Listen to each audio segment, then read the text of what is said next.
5 सवाल जो कयामत के दिन पूछे जाएंगे। पहला, अपनी जिंदगी कहाँ खर्च करी? ये 70-80 साल क्या करते हुए गुजारे?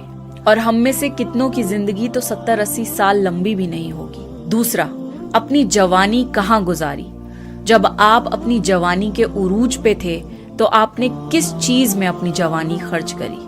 तीसरा, पैसा कहाँ से कमाया? हलाल कामों से कमाया या हराम कामों से कमाया? चौथा, अपना पैसा कहाँ खर्च किया? आपको अपनी सारी दौलत का हिसाब देना होगा। और पांचवा, जो इल्म हासिल किया था उस पर कितना अमल किया? इंसान को अपने एक एक लम्हे का हिसाब देना होगा। तो अपनी जिंदगी बहुत सोच समझकर खर्च किया करिए, क्योंकि एक दिन आपको अल्लाह के सामने खड़े होकर अपनी जिंदगी का हिसाब देना है।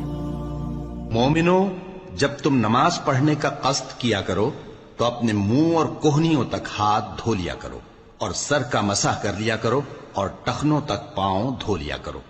और अगर जनावत की हालत में हो तो नहा कर पाक हो जाया करो। और अगर बीमार हो या सफर में हो, या कोई तुम में से बैतुल खला से होकर आया हो, या तुमने औरतों से मुकारबत की हो, फिर तुम्हें पानी न मिल सके तो पाक मिट्टी लो और उससे मुंह और हाथों का मसा यानी तयम्मुम कर लो। अल्लाह तुम पर किसी तरह की तंगी नहीं करना चाहता, बल्कि ये चाहता है कि तुम्हें पाक करे और अपनी नेमतें तुम पर पूरी करे ताकि तुम शुक्र करो।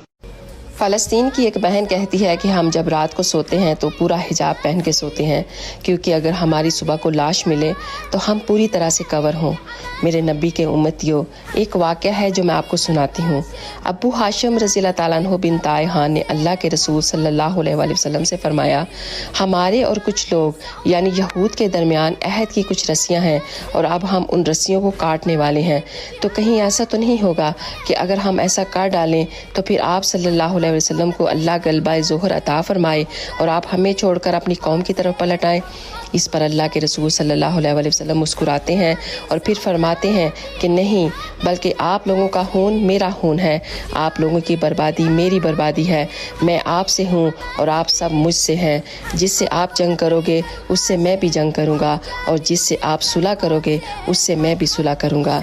सुभान अल्लाह। इस वीडियो को आप दूसरों के साथ ज़रूर शेयर करें। कुरान के बारे में कुछ ऐसी बातें जो एक मुसलमान होने के नाते आपको मालूम होनी ही चाहिए। अगर आपसे कोई रुकू पूछ ले तो कह देना 540, सजदा पूछ ले तो कह देना 14, सूरत पूछ ले तो कह देना 114, पारे पूछ ले तो कह देना 30 है, कोई मंजिल पूछ ले तो कह देना 7 है, कोई पूछ ले सबसे बड़ी सूरत कौन सी है तो कह देना सूरे बकरा, कोई पूछ ले सबसे छोटी सूरत कौन सी है तो कह देना सूरे कौसर, कोई पूछ ले कुरान पाक में कितने हर्फ है तो कह देना 30,22,600, कोई पूछ ले कुरान पाक को नाजिल होने में कितना वक्त लगा था तो कह देना 23 साल, कोई पूछ ले कुरान पाक किस नबी पर नाजिल हुआ था तो कह देना कि आप सल्लल्लाहु अलैहि वसल्लम पर। सुभान अल्लाह। अगर दिल इजाजत दे तो दूसरों के पास जरूर शेयर करें ताकि उसको भी इस चीज का इल्म हो और सवाब आपको भी, क्योंकि अच्छी बातें शेयर करना भी सदका जारिया है। घर में बरकत ना होने की 10 निशानियाँ: 1 कुरान ना पढ़ना, 2 पानी बगैर ढके रखना, 3 मेहमान आने पर खुश ना होना, 4 औलाद को गाली देना, 5 अंधेरे में खाना खाना, 6 मांगने वाले को भगा देना, 7 मकड़ी के जाले साफ ना करना, 8 टूटे बर्तनों में खाना खाना, 9 फजर की नमाज के बाद सो जाना, 10 खड़े होकर पानी पीना।